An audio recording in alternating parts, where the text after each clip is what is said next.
고영태 씨의 대화가 녹음된 이른바 고영태 녹음 파일이 박근혜 대통령 탄핵 심판 막판까지 논란이 됐습니다. 도대체 어떤 배경이 있는지 사회부 이윤상 기자와 자세한 이야기 나눠보겠습니다. 어서 오세요. 오늘 헌법재판소에서도 또 논란이 된 거죠? 네, 그렇습니다. 오늘 헌법재판소에서 박근혜 대통령 대리인단은 법정에서 이 녹음 파일을 직접 듣게 해달라고 요청했는데 재판부가 바로 기각해버렸습니다. 네.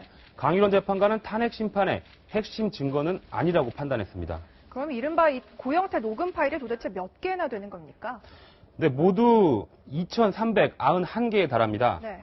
특검 출범 전에 수사를 맡았던 검찰 특별수사본부는 이 중 29개를 추려서 녹취록으로 작성을 했습니다. 최순실 국정농단 사건과 관련 있는 의미 있는 대화가 녹음된 것이라는 건데요.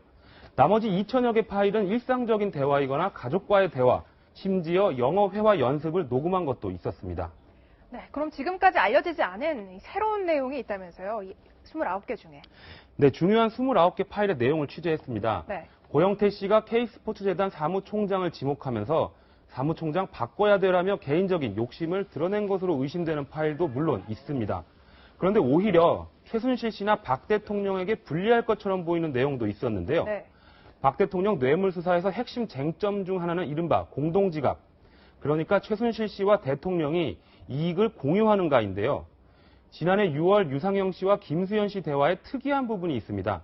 유상영 씨는 경기도 지역 땅을 둘러보고 온 김수현 씨에게 그 땅 최순실 씨 등기를 챙겨 놓아라. 네. 지금 알박기 할 건 아니지만 결정적일 때 계획할 수 있게 우리가 만들어 놔야 한다고 말했습니다. 그리고는 가족 외에는 정보 단속 잘해라. VIP 땅 갖고 흔들고 다닌다는 소문 나면 다 끝나는 거야 라고 말했는데요.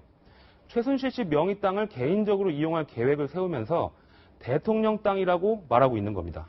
측근들도 서로 무의식 중에 이게 누구 땅인지 헷갈리고 있는 거네요. 네. 최순실 씨가 돈 빼돌릴 궁리를 했던 대화도 나왔다면서요? 네, 지난해 2월 K스포츠재단 관계자들은 대책회의를 여는데요. 이날 회의에서는 독일로 돈을 빼돌리는 과정에서 최순실 씨가 다급해했던 정황도 드러났습니다.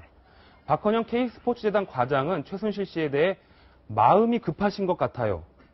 그래서 독일로 돈을 좀 빼야 하는데 전에는 승마 대표단 지원하는 방식이었는데 라며 다른 재단 관계자와 대책을 논의하기도 했습니다. 이렇게 녹취록이 계속 공개되는 이유가 뭡니까? 한쪽에만 유리한 것 같지는 않은데요. 각자의 이해관계에 따라 이번 사건에 대응하고 있는 걸로 보입니다. 네. 최순실 국정농단 사건이 불거지면서 한때 동료였던 사람들이 고영태 측과 고영태 반대파로 나뉜 건데요. 대척점에선 두 사람을 보면 최순실 씨나 대통령 대리인단의 대응과 묘하게 일치하는 부분이 있습니다. 예. 고영태 씨가 뭔가 불순한 의도를 갖고 최순실 국정농단 사건을 기획했다는 건데요. 이들이 미르, K재단에 미련이 남은 건지는 알 수 없지만 고영태 씨에게 불리한 녹취를 선별해 의도적으로 공개하고 있다는 의심이 가능한 대목입니다. 네, 알겠습니다. 지금까지 이윤상 사회부 기자였습니다. 감사합니다.